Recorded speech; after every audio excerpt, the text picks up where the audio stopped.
fans. Welcome to One Winged Wrestling, where we help you navigate the complex world of professional wrestling, bringing you the best matches, world-class wrestlers, and news you can count on. At One Winged Wrestling, we bring the elite to you. I am your host, Mr. Bill Cutbush, and unfortunately, my co-host Krishna is not with us right now. He had another engagement he had to look after, but he will be joining us in the post-show. So for now, you are stuck with me. And what we're going to do tonight is I'm going to go through some stuff. Like, remember, in the last couple of weeks, we've been telling you we're making some changes. Our Monday show is now going to be exclusively wrestling, but unfortunately, due to life circumstances that happened, we actually missed our Monday show this week. So the stuff that we would have put on that Monday show, we're going to combine it with the intro to this show, which will be predicting the upcoming card of AEW Dynamite. So you're going to get a bit of a bonus. You're going to get our news. You're going to get what we're going to call keeping up with the elite. So anyway, I'm going to get right into it because we have a lot to cover tonight. I'm going to go through the news, predict this week's episode of Dynamite for you, let you know what I think, what might be good, what might be bad. And then I'm going to go watch Dynamite. Hopefully Krishna's watching Dynamite. Then we're both going to come back and we're both going to have a look at it. But before we get to that, there is some news to discuss today. So Malachi Black released a video recently because, as we know, last couple of weeks, if you've been following it, we've been discussing, apparently he asked for his release from AEW. It was reported it was a conditional release. He definitely asked for time away. He posted something on his Instagram last week indicating, he actually did ask for his release and explained why. And we discussed that in last week's podcast. Malachi Black released a video this week, just a couple days ago, I believe. And he said he had to address people who can't shut the F up. He told us not to trust people who aren't in the business. And he stated he has not been released, not even conditionally. And what this tells me, and I'm going to do it from my point of view. First of all, it tells me that in all likelihood, Tony Khan is enforcing his contracts because although Black said in the video, that stuff about not asking for his release, he didn't pretty much say it. He said it in black and white in the Instagram statement. And I'm not going to challenge. You know what? I am done challenging these statements, looking at them, trying to parse through them, figure out who's telling what. Malachi Black has told us straight up, he's not been released, not even conditionally. Tony Khan hasn't come out and said anything at all about it. And, I just got through telling you guys, we're going to give you news that you can count on. Anything beyond what Malachi Black has said at this point is entirely speculation. It's entirely rumor. And, Malachi said during his talk, anyone who was reporting this, they should really just say they were wrong. And you know what? I am going to be someone who stands up and says, we were wrong. We went on the word of a word. Now, admittedly, from our point of view, it was reliable words. We try to get our information from the best sources. But you know what? Are bad. We reported something that ultimately turned out to not be true. That's on us. And our role in it is we will try to be more careful in the future and make sure we really are just bringing you stuff that you as a listener can count on. So, if you're getting your news from us, you're getting news that's either straight out of the horse's mouth or verified 10 ways from Sunday. So anyway, let's just leave it at that. Malachi Black did not ask for his release, or he asked for his release. He does not have a release, and he's taking time off. That's all we know. Apparently, Buddy Matthews has also asked for his release and is taking time off as well. Whether or not the release, like I said, we don't have that information. So take it however you want. He did announce, though, during a show, he is taking time off. So both of them are taking time off. If you're wondering about the House of Black, though, Brody King announced, I think it was via Twitter, that he is going nowhere and he'll be around. So Brody King will be holding up the House of Black solo with Julia Hart. We don't know. But anyway, that's where that is at. Let's see. There is a quick note about Will Ospreay that we neglected to mention last week or a couple of weeks back. But Will Ospreay on August the 21st lost the Rev Pro Championship. He mentioned at that time that he is stepping away from Rev Pro now for his own health. It's worth noting he'd been working at Rev Pro for quite a while, and he joined New Japan while he was working for Rev Pro. So he worked at both promotions since 2015 to 16. keep in mind, we're talking a flight from England to Japan on a regular basis that was, somewhere like 30 hours long. That is an insane flight. And this man was doing it for the past 7 years, minus whatever time he wasn't doing stuff during COVID. And I'm not sure how much that was or not. So, anyway, insane schedule, working two promotions at the same time. It's I can see how hard that was on him, right? And we know that he's had a few injuries. He had that kidney infection earlier this year that nearly killed him. So, you know, good idea. He's chosen to stick with New Japan, and for one, couldn't be happier. I mean, his matches in Rev Pro have been great, but I am happy that he is sticking with New Japan, and he's making sure his health stays in good condition. That's really all of our news for this week. There is not a lot to discuss, not a lot going on. We have no update on the AEW investigation, for example. Nothing has changed. But what I am going to do next is a new segment. We will be doing this weekly because what we want to do is we want to help you navigate that chaotic world, that confusing world of pro wrestling outside of the WWE.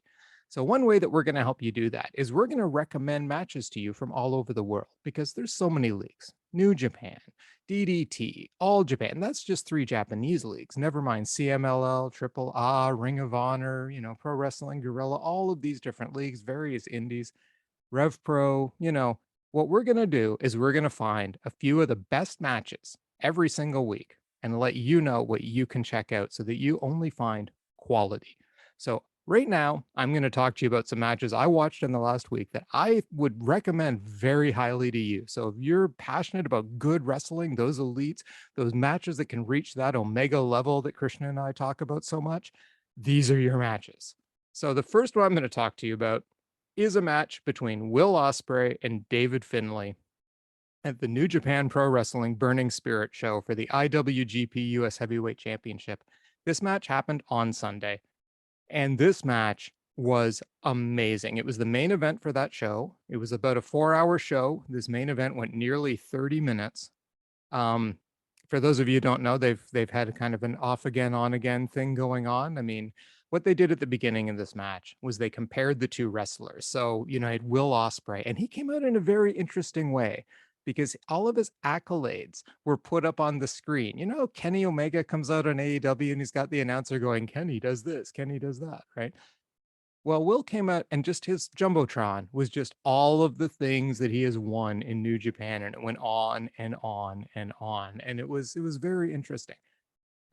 They noted that, Will Ospreay, when he came in, he went through his first Super Junior, number of points. David Finlay, 0 points in his first Super Junior. So they've been on very different trajectories. Will Ospreay, he fought David Finlay at the G1 recently. They had a really good match. David Finlay's still looking to beat Will Ospreay, though, and he's coming in here to challenge him for the belt, and he thinks he has finally figured out how to beat him. But man, was this match great. If you want not just really fast wrestling, but hard hitting wrestling, high flying wrestling, this match had everything. They came out flying. It was so fast. And then at one point, Ospreay threw a table into Finlay's face. I mean, there was this moment where Ospreay did a crazy flip over the corner apron, almost power bombing Finlay on the floor, but Finlay blocked it, took a power bomb on the apron, followed by an outside dive. It was just nuts. But my favorite part of this is the one thing that I thought was so outstanding. Will Ospreay. Finlay cracked Will Ospreay's left hand with a shillelagh.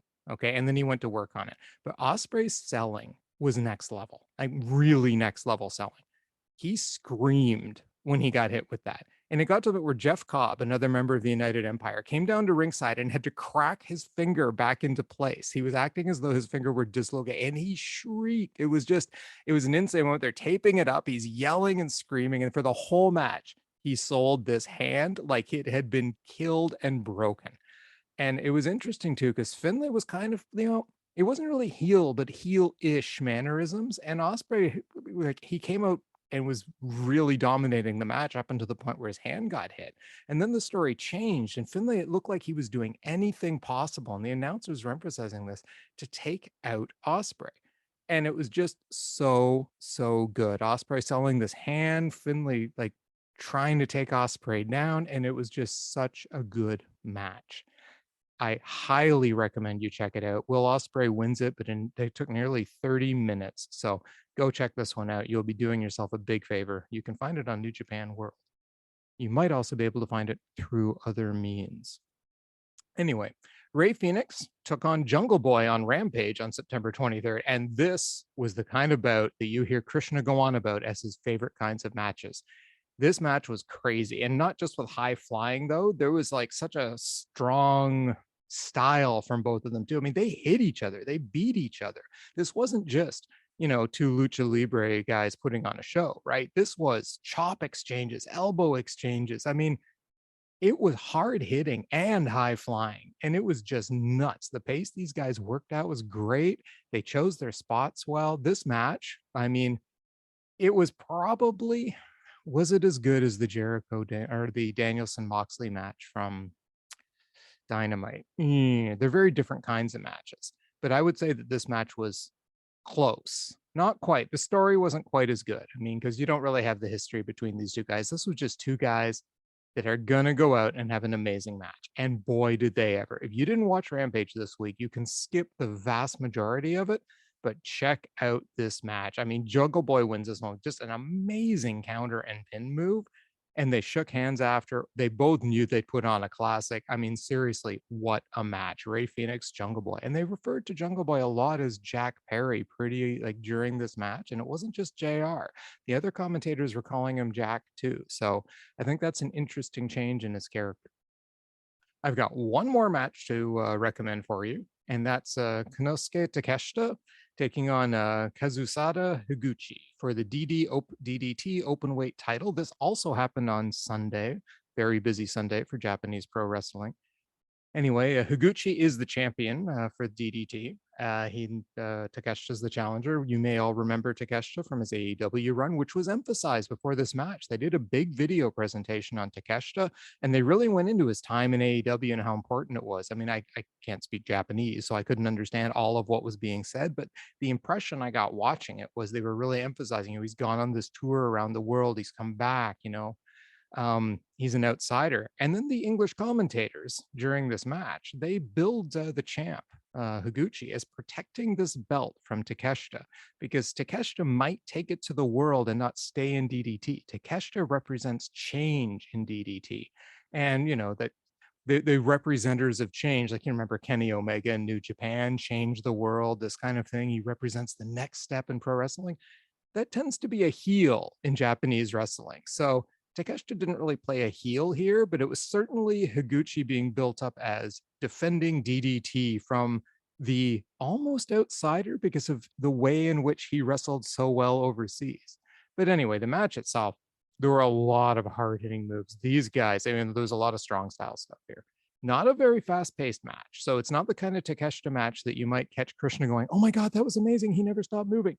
This was more not as fast paced, but the big moves were impressive. And there were a lot of them. Suplexes, Blue Thunder Bomb. There were some awesome exchanges. Like the story was well told in this, both guys just beating the heck out of each other. There was a chop headbutt battle near the end that was just insane. Takeshita got cut open in this one too. So I guess he did pick up something from AEW, right? Get cut open during your matches.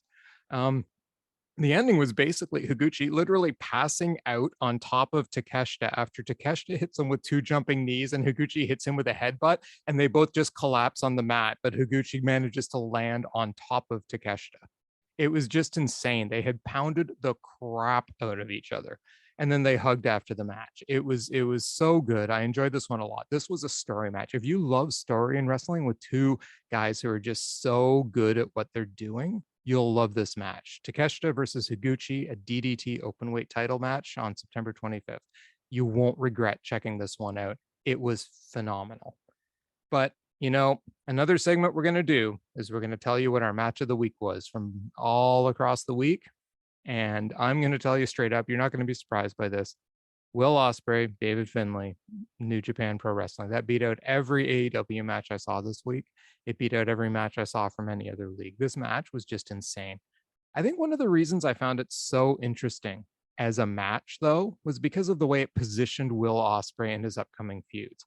I mean, he's being billed now as a much bigger guy in New Japan. Remember, Kenny Omega's comments were always, well, you can't carry it. You can't pick up the ball. You can't do much.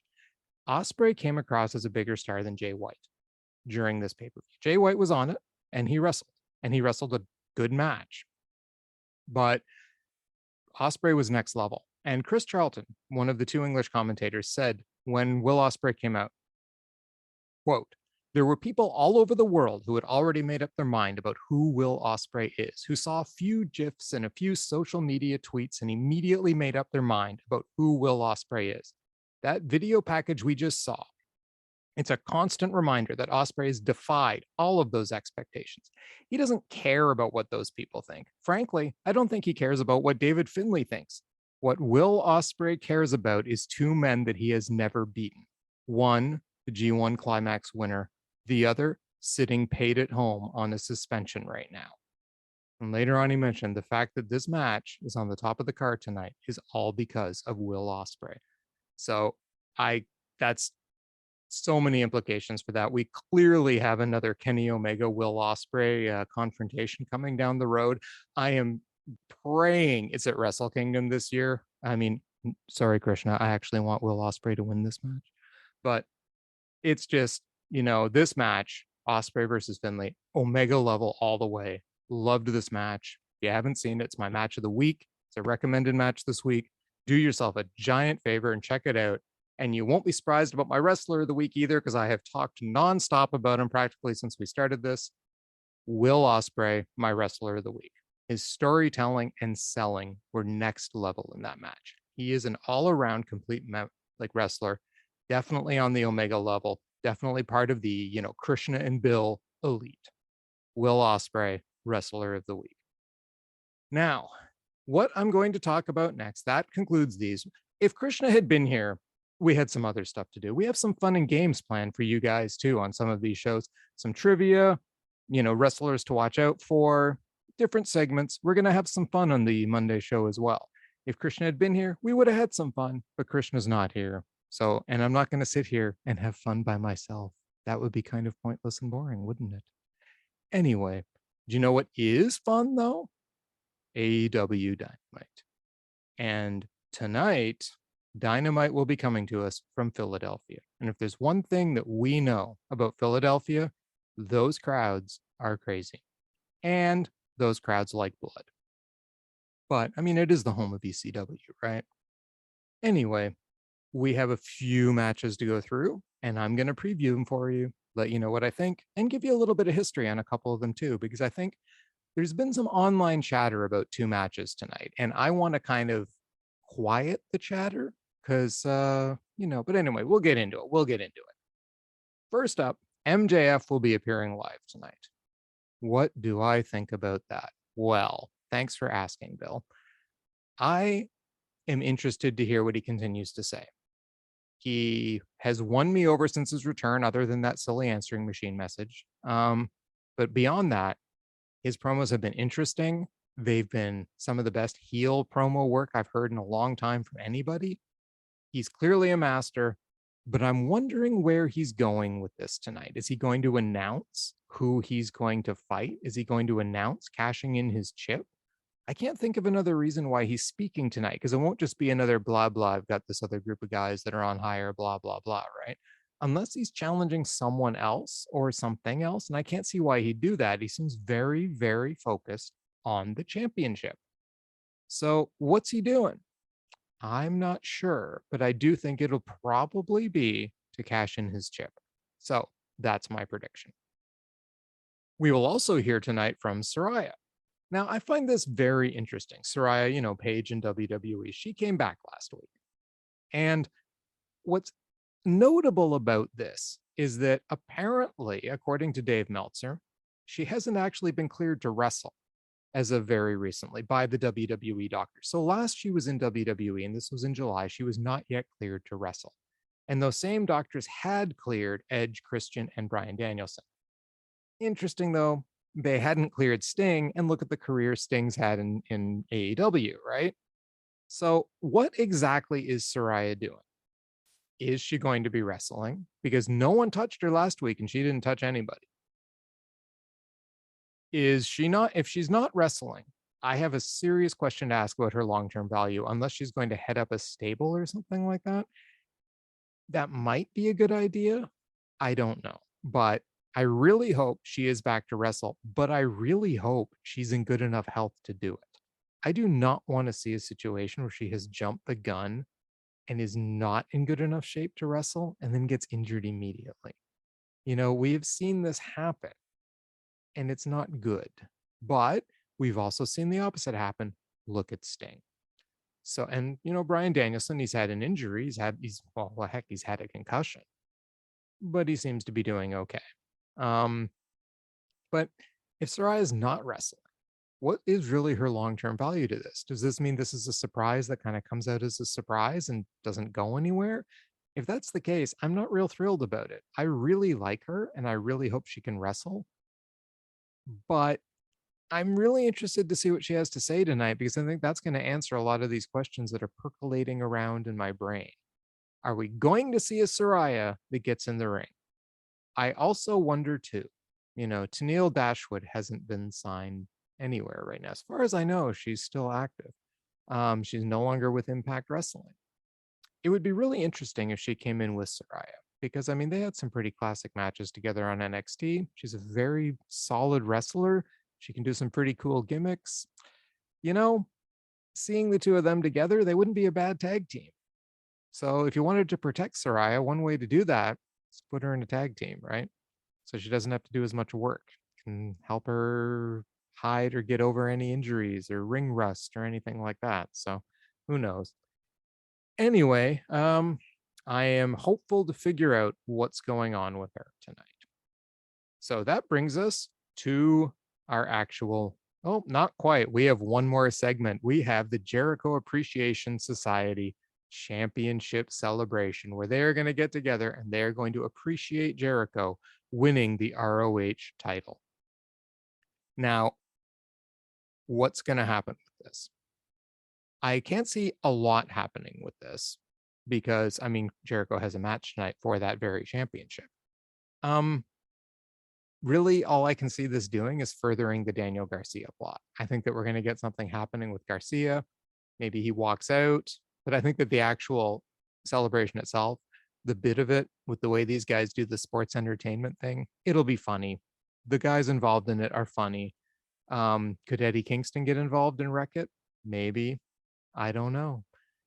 We know though, guaranteed, we're getting shenanigans out of this one.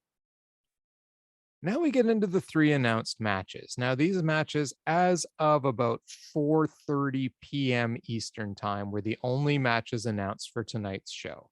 There's gonna be more, but these are the 3 I'm gonna predict. First up, we have the AEW Interim Women's World Championship. We have Toni Storm taking on Sereena Deeb. I am looking forward to this match because it's a Sereena Deeb title opportunity. I can't remember the last time she had one of those.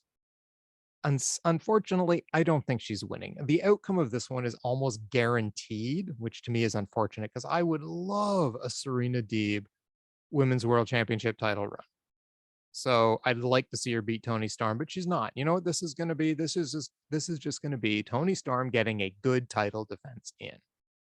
Now, the match itself, Sereena Deeb is maybe the best wrestler in the women's division in AEW. If she's not, she's top 3. Toni Storm, you've heard Krishna and I talk about her quite a bit over the last few weeks. Neither one of us thinks she's that great. We don't really understand the hype around her. You know, how's this match going to be? We're going to see some spinning DDTs. We're going to see some hips in the corner. Yeah. Other than that, I'm really hoping that Deeb can help her get to the next level in a match, because I would love to see an amazing, entertaining match between these 2 women. I really would. I would love to see Sereena Deeb as the champion. I'm not getting that. There is not a chance Sereena Deeb is winning this title tonight. You know, it is more likely that Santa Claus shows up at my house and hands me a sack full of gifts than it is that Sereena Deeb will win that championship tonight. It is more likely that a giant box of gold will fall out of the sky through my roof, land at my feet, than Sereena Deeb wins that championship tonight. it is more likely that Krishna will bust through the wall right now, dressed like the Kool-Aid guy, and record the rest of this preview with me than it is for Sereena Deeb to win that championship. In other words, Sereena Deeb is not winning that championship. Enough said. Next up, we have the ROH World Championship match. Chris Jericho, the newly crowned champion, taking on Bandido. Now, this is one of the two matches that I have heard some chatter about. Why is Chris Jericho facing Bandido? Why isn't this an opportunity going to one of the guys at AEW? Well, first of all, it's the ROH World Championship. Do you know who signed ROH? Bandido. He's been with ROH since 2018, and he actually turned down an offer from WWE to go there, it would seem.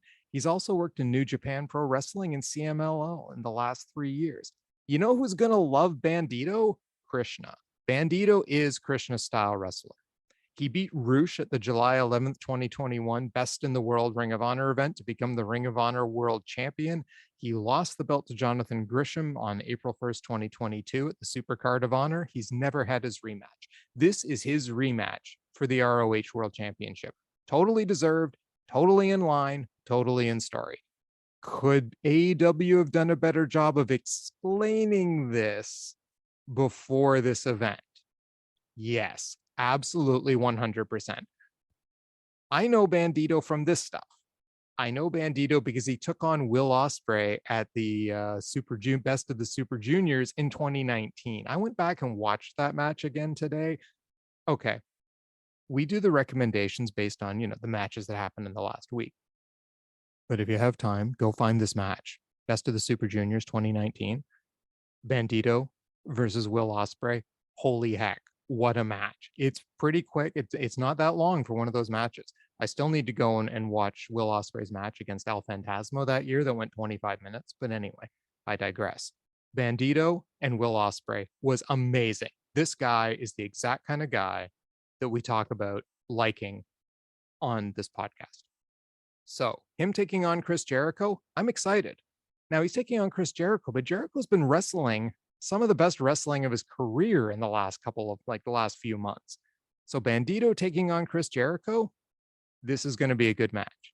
Do I think Bandido is going to win this match? Not a chance in Hades. Okay, remember everything I said about Sereena Deeb? All of it applies to this match too. Unless Bandido unless someone interferes and takes out Jericho, there's probably a slightly higher chance of Bandido winning simply due to outside interference. But that would be a really cheesy way for Jericho to lose that championship. Now, is he gonna win by cheating? Probably. Is this going to upset Daniel Garcia? 100%. We're going to see that moment eventually where Garcia sees Jericho cheat, and for the last time, he gets pissed at him and finally explodes. All right. He's watched Jericho cheat week after week after week. So this could also be one of those examples of using the Bandido Chris Jericho match as a way to advance a different storyline. Kind of unfortunate from my point of view. I like the stories to be based around the match itself. But either way, we're going to get a good match. Bottom line, Bandido versus Chris Jericho. Match of the night? Probably not. It's a tough week to pick match of the night, but I'll get to that in a minute. Next up, we have the AEW World Championship Eliminator match. So in other words, if the person can beat the champion, then they get a title shot. So we have Jon Moxley, the champion, taking on Juice Robinson. This is the other match people were kind of wondering about. Well, Juice Robinson, New Japan Pro Wrestling, right? He is the guy who at one time beat Jon Moxley to win the IWGP US Championship. Now, I should note, he beat him by pinning Will Ospreay. This was in a 4-way. So he didn't actually pin Jon Moxley, but he took the title off of Jon Moxley by pinning Will Ospreay. So this was the last time these two guys faced each other, I'm pretty sure. So Juice Robinson, member of the Bullet Club. He was also part of Lifeblood in Ring of Honor. Bandido was also a member of Lifeblood. So these two guys actually have a history together as two. But Juice Robinson, rock hard Juice Robinson, member of the Bullet Club. He is here now to attempt to take this championship from Jon Moxley. These two have a history. Juice Robinson can be insane. Jon Moxley's already insane. These guys could tell an epic story in the ring tonight. They have the history to do it. I can't wait to see it. I really hope that they explain this match before it gets out in front of the crowd, because not every AEW fan knows a lot about New Japan. Not every fan that's like, it's more likely some of them will remember Juice Robinson from early NXT than they will from New Japan, right? That would be very unfortunate. He's a very good wrestler. I look forward to seeing this match. In fact, I'm going to go out on a limb right now, and I'm going to call Jon Moxley versus Juice Robinson my match of the night, because I think we've got two epic guys in the ring that are going to have a hard-hitting, well-told match. We will have to see, because that Chris Jericho Bandido match could be a serious dark horse. But that is just going to take time for us to figure out. But I'm going to say right out of it, Jon Moxley, Juice Robinson. Now I'm going to predict the match that I think Krishna will say was the match of the night out of these. Now, we may end up getting a match like if, Swerve wrestles or someone like that, we could get a match like that where, Krishna is ecstatic over that one instead. But if he had to pick between these three, and believe me, I will ask him if he picks a different match. I'm going to ask him which of these three was his favorite. I'm going to say he picks Jericho and Bandido. So Krishna is going to go with Jericho and Bandido. That's my prediction. I'm going with Jon Moxley and Juice Robinson. We will see what happens. But right now, I am going to go and I'm going to watch Dynamite. Krishna is going to watch Dynamite. And when it's over, we'll both be back here to discuss the show. But to all of you, it'll seem like we were never gone. Talk to you soon, guys.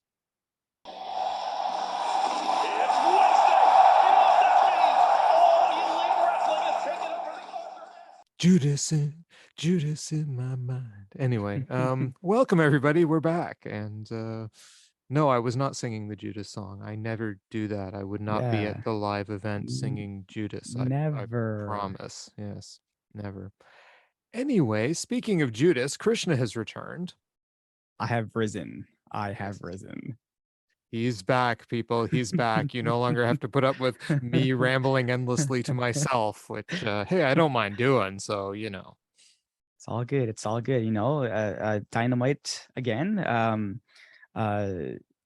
Yeah, we have a lot to talk about. So let's jump in. We do. And if we have time at the end too, I still want to give you the, Meltzer stars, but we'll see how much time we have left. Okay.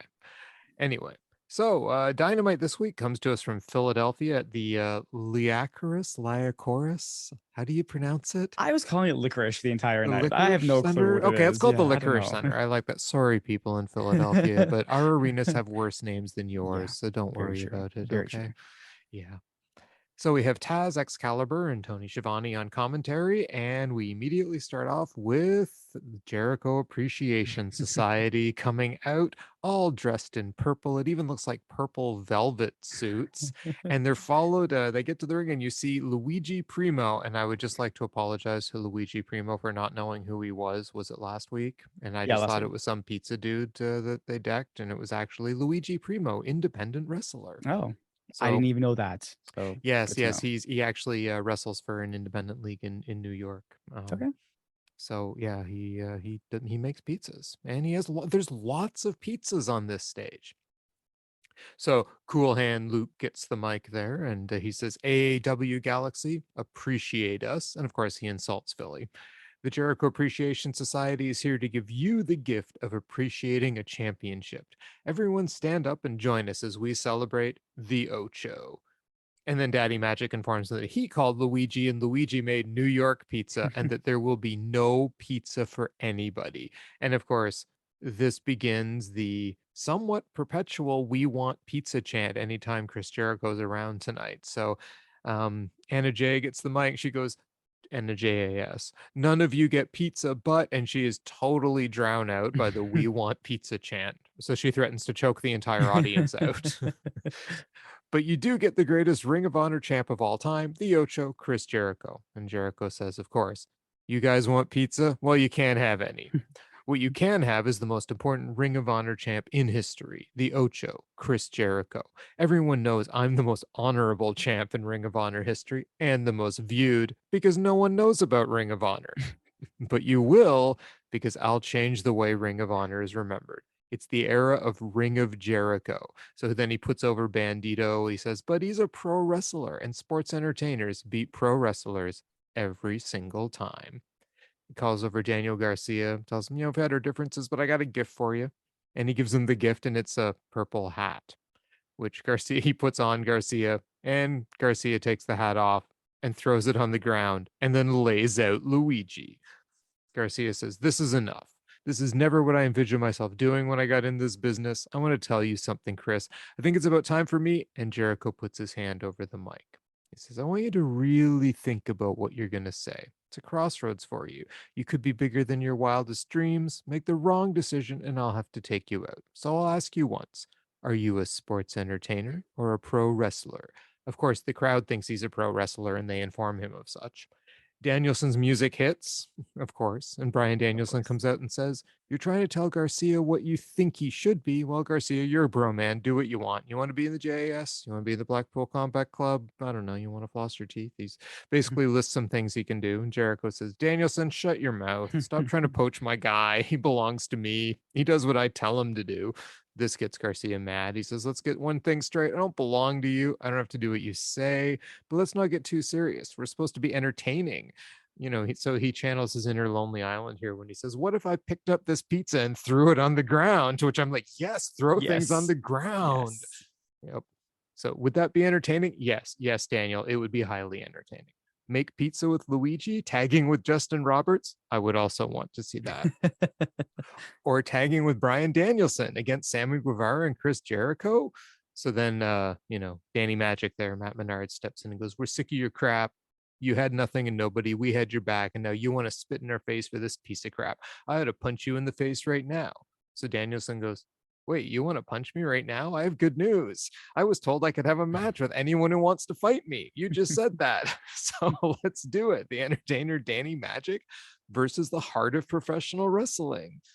So yeah, we'll get to the match in a second. But so that was the segment. What'd you think? It's pretty funny. Carrying on this Jericho's changing Ring of Honor, Ring of Jericho. Sorry, I misspoke. The Ring of Jericho, he's changing it. I think this is what they need. I think the smartest move they've done is put the belt on Jericho. Because he, regardless of how old he is, he is a draw. Like, it doesn't matter. He's a draw. And we'll talk about like a draw in Canada when we get to it at the end of the show. But like, I'm looking at this and I'm saying, okay, I see an evolution of Danny Garcia. Because let's be real, Jericho doesn't need it. Bryan Danielson they don't need it. Everyone else in the ring are the ones who need it, and they're the ones who are getting the time to shine, right? So the fact that you have cool hand Angelo Parker started off by saying appreciate us, right? Yeah. That was pretty awesome. And then Anna Jay, and on the side you see Sammy and Ty just making out the entire time. That was hilarious. And then you have Matt Menard jumping in and speaking truth, right? Mm-hmm. When you had nobody, you had us, and now you're spitting in our face. And I'm like, finally, someone's speaking the truth around here.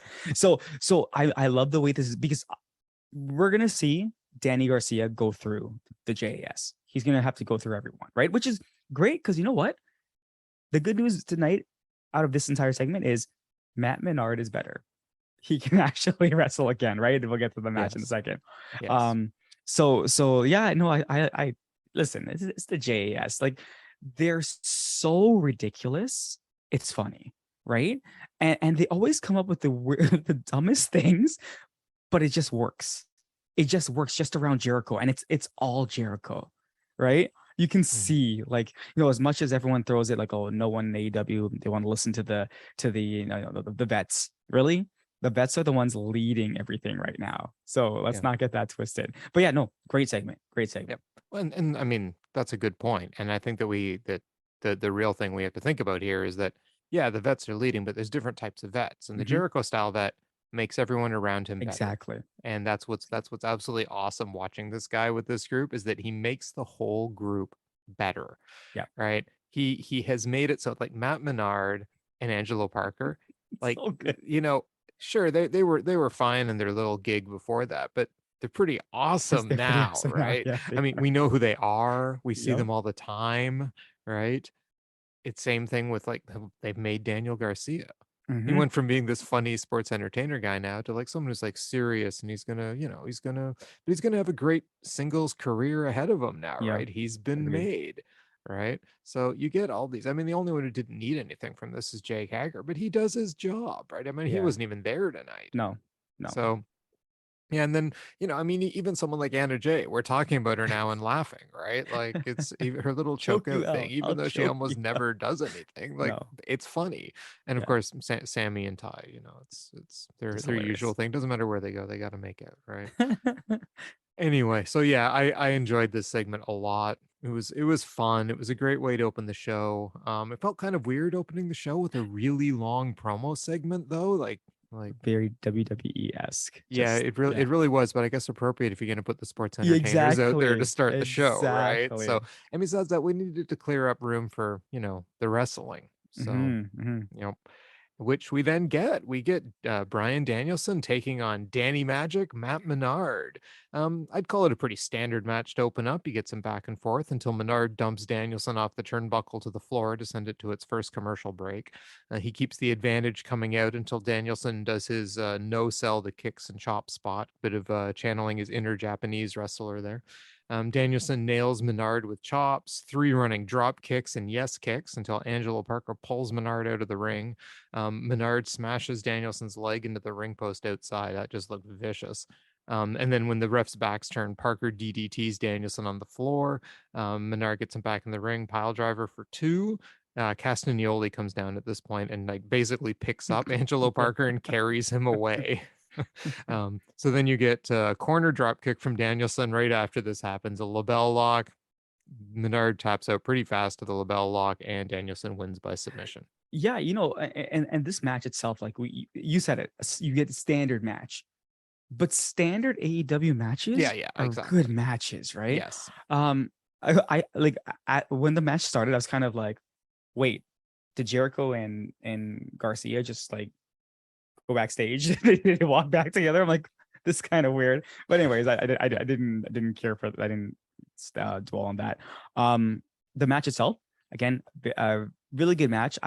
As I said at the beginning, I'm just glad Matt Menard is back. He can actually wrestle again, even though Mhm. he wrestled like a tag match last Friday, right? But I Right. mean, like, it's good to see him in the ring, like kind of showing this. Danielson is just Bryan Danielson. I mean, what else are you gonna say about this guy, right? I'm trying to think. Bryan Danielson just doesn't. He just loves. Well, no, we know he loves the sport. We Mhm. understand that. This guy just like getting hurt, man. Like some of the stuff he just does. I'm like, why? Danielson, why are you doing this stuff, right? But you know what? It was an entertaining match. It was fast paced. There was no slowness to it. Everything was crisp. There were no botches. And we'll get to stuff later on in the show, but I'm like, yeah, standard, but great. I liked. I really did like this match. Yeah, yeah, no, it was a solid match. I Yeah, enjoyed it as well. Like when I say standard match opening, AEW standards, right? AEW We're standard. not Yes, yeah, exactly. exactly. Right. So I mean it was really, and I mean we have Bryan Danielson in the match. He's one of the top 5 wrestlers in the world right now. So Yeah. so yeah. Yeah, I mean it's going to be solid. So yeah, it was good stuff. I enjoyed it. The finish was exactly what I expected to happen. It's not like Matt Menard's going to be beating Bryan Danielson anytime soon, without a lot of interference or something weird going on. So you knew what was going to happen. But yeah, yeah, it was a solid match. I enjoyed it. Yeah.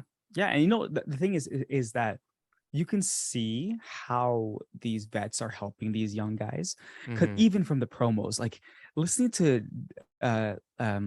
Garcia kind of like say that you don't control me. It's still he's getting there, right? He's 180 like degrees different than he was earlier, right? When he first came Hmm. into AEW. But just watch his interaction with Jericho. Jericho's such a pro. Like ever since everything went down, and like seeing Jericho, like how he helped AEW and stuff like that, I'm like, this guy is him and Mock. Like they're such pros, and they don't break character, and they just like their cues are perfect, right? Even when he stops not Danielson, he stops Garcia. He's like, Yeah.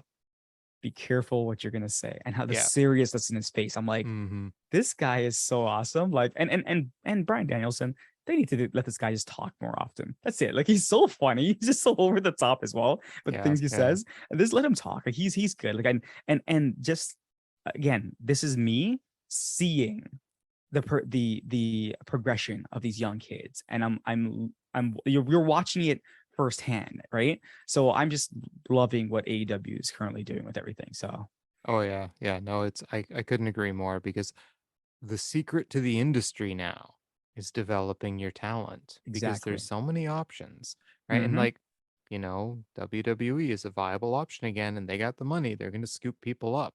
So the only way you're going to make sure that you've got a good option, good competition, whether you're in Japan, Mexico, North America, England, you got to develop your talent from within. Period. And that's what they're doing, Yeah. you know? I mean, Daniel Garcia, right? Pretty much. I mean, he's never wrestled in WWE as far as I know, right? No, I haven't seen him. Yeah, we saw him live at the OWE Mm-hmm. show. In fact, he was lying about a foot and a half from us at one Yeah. point. So, yeah, it's he's come up a long way, and yeah, pretty awesome stuff. I love and that's something I truly love is watching new stars get made. Agreed. It's great. Agreed. So yeah, yeah. And speaking of stars, and that my segue sucked, but anyway, there's a video package about Jon Moxley and Juice Robinson. Jeez, yeah. Yep. So it just kind of hypes their matchup, reminds everybody that Juice Robinson has beaten Jon Moxley before and actually won the U.S. Championship from him, but by pinning Will Ospreay in a I know. I four-way. heard that. Yeah. Yeah. Yeah. Yeah. Exactly. And this was just again, just a reminder of who Juice Robinson is. And apparently they said he had beaten Jon Moxley. He's the only person to beat Jon Moxley twice Yep. within the last like couple of years. So I'm like, okay, that's Yeah. cool. When AEW, they always get me here. When AEW does this, they always put in the back of my mind something can happen, right? Right. but part of me was like, but Mox just won the belt like last week, kind of, right? So Yeah. is it really gonna change? But anyways, yeah, no, this was a good kind of like package to like show to the Yeah. audience. And then obviously Excalibur saying that Juice Robinson is a free agent. So I was like, really? Right. Yes, Okay. exactly. And he's quite good. I mean, I He remember is. I remember him on NXT and he had this hilarious environmentalist gimmick, kind of like a predecessor to Bryan Danielson's Yeah. one that he eventually had. It was I loved it, but he just never got over in NXT and got released. Yeah. He ended up in New Japan. And no, he's quite good now. Mm-hmm. And Mm-hmm. yeah, I thought he might have a chance tonight because it was like the elimination match, Same. right? The Same. champion eliminator. So I thought maybe he'll end up with another match against him. It was possible, but as we'll find out later, spoiler alert, was Mhm. not to be. Spoiler alert. All right. So then they have a video recapping MJF's promo last week with Wheeler Yuta and the attack on Yuta and Tony Schiavone. And when we think MJF's coming out, Wheeler Yuta comes out. He charges to the ring, grabs a mic, and he says, MJF, we have a real serious problem. It's not your army of lackeys. It's not that you cheap shot at me. I've been hit a lot harder by a lot better men. It's the fact that you had the audacity to put your hands on Tony Schiavone. I think action should have consequences, and what better consequences than for you to come down here and fight me in my city? But Max likes to hide behind the inner circle, behind the pinnacle, behind his fans, behind the microphone, because Max knows that when the bell rings, he can't hang with me. So, come out here. You can be pet rock, wet paint. Phillies haven't won in years. Okay, you can come down now and get the ass kicking you deserve. So MJF comes out. He says, everybody give it up for Wheeler Yuta, the hometown boy. Hi, Tony. How's your body holding up after last week, you fat old prick? You're a coward. You're not going to do anything. Except you, Wheeler. You're no coward. I've wrestled you up and down North America. You're one of the best in the world. However, you made a big mistake when you went toe to toe with Daddy on the mic last week. Daddy had to spank you. You claim that you don't care about this company, but you're taking that you care. You claim you care about this company, but you're taking up TV time from the biggest draw in AEW, and you're doing it talking into a mic. There is then a shut the up chant. You have about as much charisma as present day Joe Fraser, who's dead. At 26, I don't have to care because I make more money than everyone in this town, everyone watching at home. I'm a multimillionaire at 26. So Yuta says, Maxwell, I don't care about your money, your scarf. If you won't fight me in this ring, I'll leave you in a pool of blood on Broad Street. You may not know this, Max, but bad things happen in Philadelphia, and tonight is no exception. So Max says, not so fast, Wheelsy. The gun club comes out. You want to see me wrestle in Philly? No. I'll see you in the ring in Dumpy, DC. Until then, you people don't deserve to hear my catchphrase. I'm going to the box, watch Mox be a horrible wrestler, and I might cash in. Until then, you guys tell the people my catchphrase, and the guns do so. And that was pretty much it. Yeah, no, again, like Wheeler Yuta learning, and I guess if you want to learn, may as well put him against like one of the best people on the mic right now, right? And what I give credit for is MJF put Wheeler Yuta over the entire time he was talking. He's like, we both of us, we clawed our way through the independent scene together. He's like, and I will tell you, you are one of the best wrestlers in that ring today. And I was like, okay, all right, there's MJF, being a good company boy now, right? Mhm. But also being MJF, right? No, he's not gonna fight. He's gonna fight wherever he wants to fight. And that was one of the things. I remember we kept saying that the whole thing with MJF was he barely fights. Well, it looks like he's going to start fighting now, right? Yeah. So that's good. They did the whole kind of like, you want to fight now? You want to fight here? No, we're gonna fight next Yeah. week, kind of thing, like Classic. build up, Yeah. right? So I knew that. I knew it wasn't happening. I Of guess course we've watched wrestling for a long time, but yeah, but like, you know what? Why not have Wheeler Yuta versus MJF, right? Wheeler Yuta can go in the Mhm. ring, and so can MJF, and he doesn't get enough credit for it either, right? Right. So if what MJF said is true, which is obviously truth, like they probably went through the independent scene together. I'm very curious to see what a match between these two is gonna be like, right? So Mhm. yeah, I'm very interested in the match next week. Yeah, I think the match is going to be great.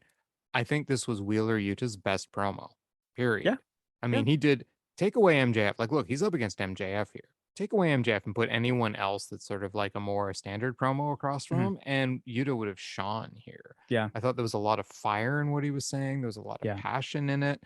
Agreed. He came across as like he really truly cared about what he was saying. He had the emotion. It wasn't just some deadpan. It felt like he Yeah. was really speaking from inside, right? And that's kind of the key to making a good promo is speaking from the heart, putting some of yourself into it. He didn't sound contrived or made Yeah. up. He sounded like he was really For on real. fire and wanted MJF to get his ass handed to him. That Yeah. line about you to bleed in the streets, right? I was like, Mhm. wow, this dude's I'm serious, gonna right? leave you in a puddle of blood. Yeah, I Yeah, was like, okay. exactly. Leave you in a puddle of blood. I love that. So yeah, he felt serious to me, and MJF played the cowardly heel to the max. No pun intended. Um, so yeah, no, solid stuff here, solid stuff, and we're getting all the well, I thought we were getting all the long promos out of the way, but we'll get to that again later. So, yep. So anyway, that was good. It was good, and the guns are the guns. I mean, if their new thing is just to spout MJF's catchphrase, that's fine by me. Anyway, speaking of people who don't do a heck of a lot, we have Sanjay Dutt now. He points out that Darby Allin will be facing Jay Lethal, and Jay Lethal says he's going to break his leg with the figure four. Darby's video part says that he thinks they can go it alone. It'll be a tough match or whatever. And Lethal says he can beat him on his own, and this match will be next week on Dynamite. Darby Allin versus Jay Lethal. Yeah, no, good match. That's gonna be a good match. Yeah. As I said, I do enjoy Jay Lethal minus the lackeys, and that's one Hmm. thing he said. He's gonna do it to go at this alone. Yep. I think it's you get your roster out there, right? 100%. Darby Allin versus Jay Lethal. Who would have thought they would ever see that match, kind of thing? Like what's the purpose? But you know what? At this point, you don't need full stories to have a match, right? Hmm. Like this is how you start building things. So, Right. oh, Darby's good to go. Jay Lethal, I think he's fantastic. Minus his whole, Ric Flair shtick he does. Yeah. He's good. He's really good. So I'm curious about that match next week. Yeah. Well, yeah, and I mean, yeah, Lethal is an amazing Mhm. talent. I don't mind the fact he does a bit of that copycat stuff because in some ways I think he's just paying honor to people too Yeah, that of that course, were no, of like his course. faves Yeah. when he was younger. What I like about it, you just picked up on something because I was listening to Lance Storm Mhm. on the Wrestling Observer podcast this week, and he was talking about the difference between WWE matches and AEW matches. And the WWE matches, he noted, like they're more about the storytelling, right? But the storytelling isn't about the story of the match. It's about the story. So two Hmm. people can be in a match, but the story is not about the people in the match. It's about the person who comes in and interferes, who's got a Yeah. match with the other guy in at some other time. So the stories seldom have anything to do with the match. The matches are just like backdrops for a story they're Hmm. telling between two guys. Whereas in AEW, a lot of the stories have to do with the actual match that's in Match. the ring, Yeah. right? He almost made it sound like AEW's tack was wrong and told worse stories, and that a lot of people preferred the WWE approach. Lance, you couldn't be more wrong right now. There's a reason I don't watch Yeah. WWE. It's because the matches mean nothing. Give Yeah. me matches. Give me matches that I can watch, that I'm invested in, that have story, that kind of thing. And you know what? You know what? This kind of stuff, this lack of story in a match, is what kills matches. Do you know Hmm. what doesn't kill matches? When you even give me a slight excuse for a story, right? Yeah. Like two guys who are just like, you know what? I'm going to take you down. I'm going to break your leg. And the other guy says, nah, you're not. And you got two great wrestlers in the ring.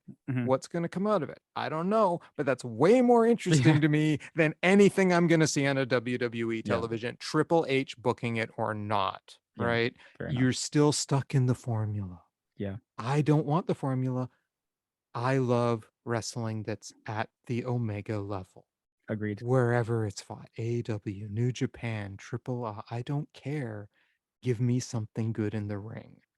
Give me a story that takes place in the ring, right? And I think you feel the same way. He's nodding. Yeah. Okay. Yeah. No, no, sorry, sorry. No, I do. Like, I mean, I was gonna make the comment that, when you watch like a WWE show, you're right. You're totally right. Like, it's not really about the match in the ring. It's about it, because eventually, yeah, they try to build it up to at a pay-per-view or something like that. Mhm. And then it's about the match in the ring. But then it's all about interference and interference and interference. Like, no one's really winning matches. And then they do the stupid thing of having the same people week in and week out Mhm. wrestle each other to the point where, like, okay, so is this the best out of 20? What's happening here? Do you guys not have anything else to do? That's why Right. when I saw Jay Lethal versus Darby Allin, I was like, oh, okay. That's different, Mhm. right? And I'm like, I'm interested in that, right? So yeah, I'm totally agreement. Like, I the formula, some people like WWE, but not for me, all right, and not Exactly. I for mean, our it, show. yeah, exactly. It's why we exist. We're about the Yeah. wrestling that's outside of the WWE. There's a million places covering WWE wrestling. By the way, when you put your hand back I like saw that, I yeah, saw I that saw when I that, did that you that. get like a pink stuffed animal or something like that. You can tell that you have like nieces over and stuff. Because yeah, that was pretty funny. Suddenly there's like this big A pink pink stuffed animal animal on my who screen. says it was my niece's bill. Jeez. Oh yeah, that's true. It could Stop be being what so you sleep with judgmental. every night. Yeah, I'm sorry. I've judged you. Have I committed violence upon your person? Um, yeah, so no, it's why we do this, right? It's Yeah, it's helping you guys out there, our listeners, find wrestling that's outside of the WWE so that you don't have to settle for mediocrity just agreed. because it's hard to find the other stuff. Yep. So yeah, that's why I think Lance Storm's wrong, because he's not helping you find the other stuff. He's telling you to like, oh, those stories in WWE. Sorry, Lance. No.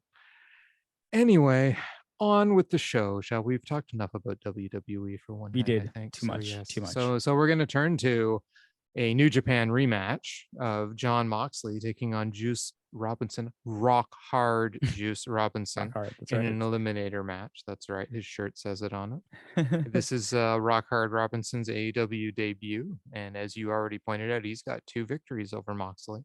So after last week's success, Mox looks around coming out to the ring. And last week he got to the ring real fast. This time he comes out looking for the ring, gets mad, tosses a chair because he came out the wrong door, I'm assuming.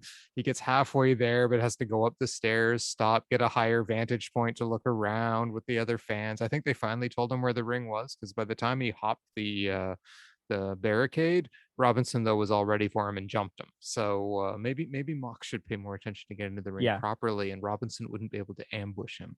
Anyway, like you had pointed out as well, the announcers note Robinson is a free agent multiple times during this match, so there might be something up there. I'm not quite Hmm. sure what they mean by free agent. I could have sworn he was still signed to New Japan, but anyway. MJF is watching the match as well from his private box upstairs. Well, the match eventually gets going. There's a solid forearm exchange. Robinson, fighting a bit dirty, grabs Mox's ears, bites him. Mox goes for a Death Rider pretty early on, but Robinson just pushes him through the ropes and then a cannonball against the guardrail to send it to commercial. So Mox, they fight outside during the commercial. Mox ends up getting cut open somehow. But I mean, Mox bleeds whenever you touch him, so that's True. fine. Juice goes for a senton to Mox in a chair outside the ring, but Mox moves out of the way, and Juice actually sentons the chair from the ring apron. That looked painful. There were lariat collisions then back in the ring from both until Mox hits Robinson with a cutter for 2, puts an ankle lock on him, tries to transition to an STF, but Juice makes it to the ropes. Juice gives him the thumb to the eye, though, and a high stack for 2. He then nails Pulp Friction on him for a near fall, but and then after sending Mox into a post. Robinson then gets an airplane spin, but when he throws Mox down, Mox lands on his feet, nails Robinson with the regal knee for 2, then gets him with the stomping the head off stomp, Sajuji Gatami for the submission, and Robinson taps out. Yeah, this match was good. I mean, it's Juice Robinson looks like he can go, which is great. He did smart thing, attack Moxley on the way to the ring. Like, if he's gonna just not pay attention to you, just go ahead and attack him. In terms of this, the whole mentioning the free agency thing the entire time, I love the fact that when he comes out, his Titantron still has the New Japan stuff on it. I was like, oh, okay, so did his shirt. Cool. Yeah, exactly. I like how I love the relationship they still have, New Japan and AEW, right? Yeah, no, the match was great. Like Juice had a good showing. Like some of the bumps he took. Yeah, you're right with that chair one. Like, I thought his arm got caught under the chair when he fell on it at first, and I was like, oh my god, did he just crush his arm? But yeah, no, it didn't. He's luckily didn't. He finished the match. Good match. Like, I mean, the only weird part was that really weird airplane spin at the ending, which I looked like he was trying to do something, and then because he falls, right? It's like he went to do the move and Moxley lands on his feet and he falls. Probably not a botch. It's probably how it was planned. It just looked a little weird, but overall, I thought it was a good match. I think the aftermath has got me a little bit more excited, but yeah, it was a good match. Yeah, no, I really enjoyed this match. In fact, in the preview, I said this was going to be my match of the night. Ooh, I was wrong. You were wrong. I'm not even going to. I think your match of the night is going to be probably the one you predicted that was going to be my match of the night earlier. But we'll see when we get there. We shall see. We shall see. So yes, no, this was great. And come to think of it, Juice Robinson I watched Burning Spirit on the weekend, New Japan's event, and on Sunday. And when the Bullet Club was all in the ring together after one match, Juice Robinson wasn't there. Of course, I don't think it was the whole Bullet Club either. Yeah. It was about 6 of them, including Jay White. It's where Hikuleo turned on Jay White. I saw that. Yeah, to join with his brother Tama Tonga. So Tama Tonga and Jay White will be facing each other in a couple weeks. Yep. So anyway, to return to this match, yes, Juice Robinson was not there.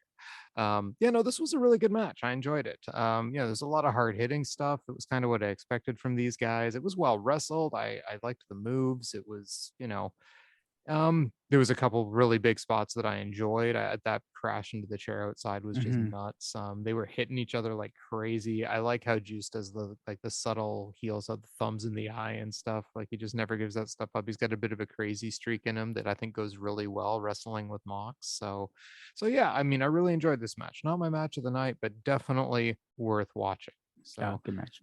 Yep. But after the match, Hangman Adam Page comes out and he gets eye to eye with Jon Moxley.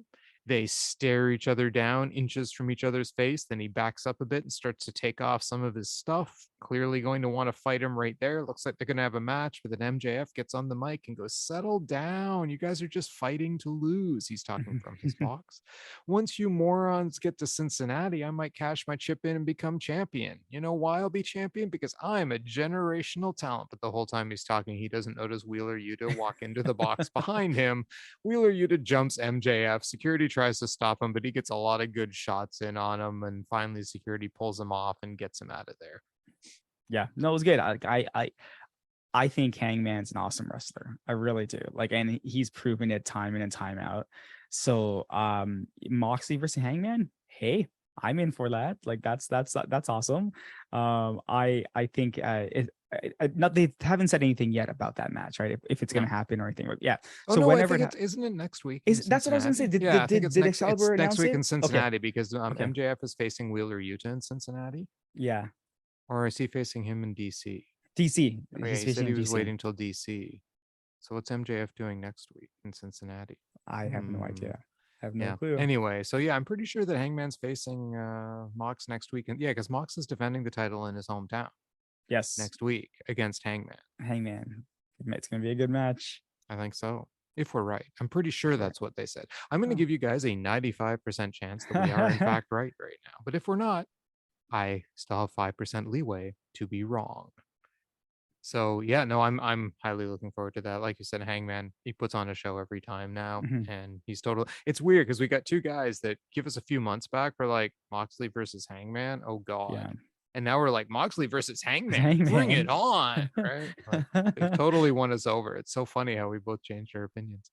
So then we get a video that introduces us to Bandido, though I didn't need to be introduced to Bandido, but I know you did. I was saying because I discussed Bandido in the pre-show, actually, you know, the one that you weren't there for. Oh, okay.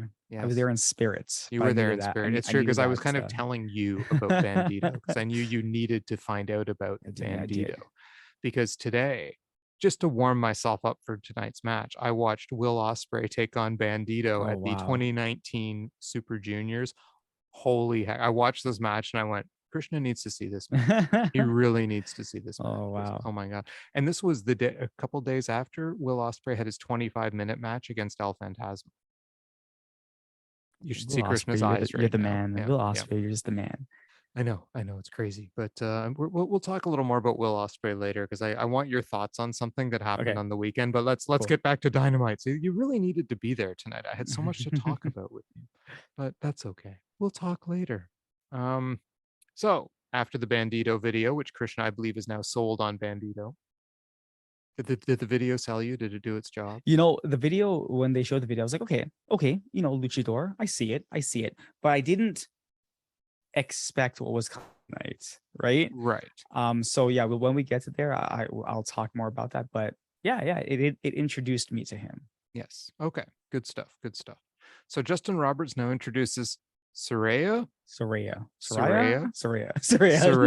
Yes, because I've been calling her Saraya after Excalibur mispronounced her name last week.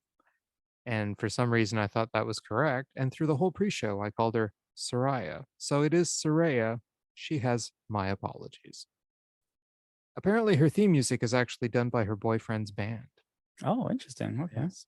So she says, she gets in the ring, gets the mic, and says, I got chills right now. I'm back. It's fantastic to be back in a ring. I'm damaged, but I'm not broken. The reason I'm here is because I will create change in this division because I am the revolution. There is a This Is Your House chant. Clearly, they've already forgotten poor Swerve. Exactly. AEW is officially my house. I mean, this was just dying for Swerve Strickland to interrupt her. But anyway, she calls out the women's division, which apparently the women's division is only 5 people. Yeah, it's like Toni Storm, Sky Blue, Willow Nightingale, Athena, and was the blonde Madison Rayne? That's Madison Rayne, yeah. Yeah, because I'm like, boy, did she even look different than when I saw her on Dark the other day. So they said Madison Rayne, and I was like, is that what I'm like? I thought Madison Rayne looked different, but I guess. I mean, her hair looked total. I don't know. Anyway, it didn't look like Madison Rayne to me, and I don't know why not. But I just saw her the other day, and I recognized her instantly in her match. But this, I was like, that's Madison Rayne. Yeah. It was a real double take. Anyway, so Paige No. Saraya says, oof, I'm going to have problems with her like you did with Bryan Danielson. That's Let's right. get some noise for the ladies of AEW. I promise change. Let me reintroduce them to you. Toni. This lady is finally being utilized to her full potential. She's a fighting champion, the best champion AEW has seen. This gets an audience reaction where there's kind of like a mutter. And I am honored to be in the ring with you. Now, at this point, Britt Baker thankfully interrupts. I cheered. Yeah, so did I. And she comes out with Jamie Hayter, Rebel, and Penelope Ford. Did I miss anyone? I think she only came out with 3 people, right? Yeah. Yeah, okay. That's it. Yep. So apparently now we have factions. This is feeling eerily familiar to me. But anyway, all you are is a catchphrase until you earn some respect. I don't know if you watch our show, but I'm the face of the women's division. I put my blood, sweat, and tears into this company. I put my neck on the line, and mine is strong enough to actually handle it. I loved that line. It's your house. You made such a big impact. Half the people here don't even know how to say your name. And Saraya comes back with the ever classy schoolyard, but your name rhymes with beep. So Britt says, Toni, I respect you. I don't like you, but I respect you. But you couldn't keep away from the problematic people. So last week, you and your tag partner broke my nose to keep me out. Yet again, I'm a conspiracy victim. But Toni, you have one of the coldest, most you have one of the most coldest, most calculating wrestlers on the planet to fight tonight, and Jamie will have her shot after. One misstep from you, Toni, and we'll be hearing and new.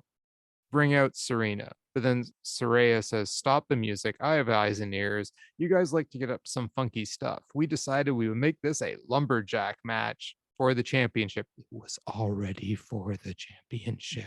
Yeah. And Saraya leaves to go to the announcer's desk, which answers one of my burning questions from earlier. Is Saraya here to wrestle, or is she here to do other stuff? And so far, given she wasn't touched last week and this week went and sat at the announcer's desk during a lumberjack slash Taz tries to call it a lumberjill, gets corrected by Saraya that they're actually lumberjacks match, which, by the way, is one of my least favorite matches in professional wrestling. I'm like, Agreed. Saraya, I really? agree. This is the change you're bringing? Anyway, so what did you think of the setup for this match? So I woke up halfway through the setup because like it bored me to death the minute they started talking, and I was like, "What the hell is happening right now?" I was so happy when Britt came out because everything she said was true. She's like, "Hey, look, it's another flavor of the month. We watched you. We watched people like you come in, and we watched people like you go leave." And I was like, "Bravo, Britt, bravo!" Right? Yep. And she's totally right. She's like, your this is your house. Like what have you done exactly, right? And she clearly stated what she's done.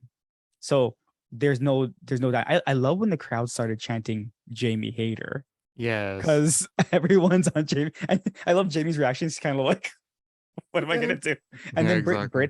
Britt's audible, kind of like, don't worry, Jamie's gonna face her next, right? Yep. So I like that. The minute she started saying this is a lumberjack match, I'm like, are you kidding me? This is what this is, and the whole kind of like, let's bring out the women's division. If you're literally gonna bring out your women's division, then bring everyone out. You're making a mockery of your own talent, right? But just having like a handful of people, right? And I don't know what the thought process behind that was, to be honest with you. And I was like, okay, so what you're saying is these are the most popular people who we have in the women's division right now, but people in dark and stuff like that, yeah, they don't really matter that much. Like everyone else kind of like breaking their backs doing stuff. So this promo to me just didn't hit because it felt flat, and the whole Saraya kind of, oh, I don't give me the cues. I know what I'm doing. I was like, listen, now you're just taking stuff from like Eddie Kingston, who does that kind of stuff, but he does it so well, right? Yeah. This just felt flat. This, Yeah. no offense, this felt like a WWE promo. Oh, well, it wasn't just the promo itself. It was the whole setup. Do you Yeah. remember how the women's revolution started? They started with the Enacon, the women's evolution, or whatever the heck they wanted to call it in WWE. Once Yeah. it got removed from the natural organic development of it in NXT. Yeah. When Stephanie McMahon was out there calling out the women's division and trying to put them over, but I mean, who is she? Stephanie McMahon? Apparently, that's who it is, This right? I was, I was really intrigued as to what she was going to say tonight, what she's going to do. She comes in here and she acts like she is going to change the women's division. And you call them out without Hikaru Shida. You call them out Thank without you, Riho. You call them thank out you. without, like where are all the really high quality? I mean, the high quality talent came out in the second batch. Yeah, yeah, agreed. Kenny Omega would have been very upset today because he always tries to promote Japanese women's wrestling, and not Hmm. one Japanese women wrestler was out there. No, which is quite frankly, given the strength that they put. Where was Nyla Rose? Yeah, exactly, Yeah, exactly. Nyla she's Rose heads has and been here tails since day better than one. like half the ones they put out there. Since day one. Yeah, I was So watching her on, was it Elevation this yeah, week? She had a yeah. match. I'm like, why is she not on the I main don't know. I show? don't know. I I don't. mean, You she's know, she's so good. poor Like, booking. Yeah. yeah, I'm just like, why am I watching this? Why do I I, have to watch Toni Storm every week? I get that oh everyone thinks God. she's a great wrestler. I haven't seen it yet. You haven't even talked about the match I yet. know, I know. I haven't even got that. I'm just talking about the promos. I mean, thank you, Dr. Britt Baker, DMD, for continuing to save the women's division in AEW. You are the reason there is even a women's division right now. Yeah. Okay. It's you, it's Sereena Deeb, it's Jamie Hayter. It's the people who have worked their butts off in AEW from almost day one, and not these people that they brought in. I mean, when is Tony Khan going to get it through his head? Bringing in too many people is only causing problems in his company. Yeah. Grow from within. Anyway, Yeah. speaking of the match, I Oh know God. like I said, we were going to talk about more WWE, and then we're talking about it Hmm. again. That doesn't bode well for this No, episode. it's not. Anyway, we get Sereena Deeb now taking on Toni Storm. So we get an exchange of holds, and then there's some chops in the corner. Storm does an avalanche back suplex. The Deeb reverses into a cross body that was pretty cool. She tosses Storm outside into the lumberjacks, and it goes to commercial. Deeb dominates the whole commercial break with various moves. Storm fires up when it comes back. A drop kick that literally missed Sereena Deeb. I mean, literally missed Yeah. her, but Deeb sold it like she'd been shot. So good on Deeb. Diving crossbody for two. Deeb then dodges the hip attack, does a counter pin for two. Deeb does this. I love this submission move. She sits on the person's head. I don't even know how to describe it, but she She sits on pushes the the person's yeah, head and then double like bends their the arms arms behind their backwards. Yeah. back, trapping them in this like double arm wrench submission. It just looks vicious. And then she switched it to a neck crank with the arms captured. I have no idea how Toni Storm was able to even possibly get out of this, but then Hater pulls her out. So Nightingale chases Hater pulls Toni Storm out. Nightingale chases Hater off. They go running in the back, which is apparently their setup for a match on Rampage this week. Um, Sereena Deeb gets a single leg crab on Toni Storm for quite a while, like really working that leg over. But then Toni gets out, does a diving cross body, but Deeb rolls through back into the single leg crab, tries to go for a heel hook, but Toni Storm gets up kick counters on her. Storm now finally hits the hip attack, goes for Storm Zero, but it's reversed into a pin for two, and then another Storm Zero, and Deeb actually kicks out of the Kicks out of Storm Storm. Yeah. Zero. Yeah. Yeah, so she traps Storm's legs in the ropes in the corner, does a dragon screw, but Storm catches her on the turnbuckle, does an avalanche Storm Zero, and gets the 3 count. And Saraya goes nuts as the terrible theme music plays. Yeah. Again, when you put Toni Storm in a match, in a singles match, this is where she gets exposed, right?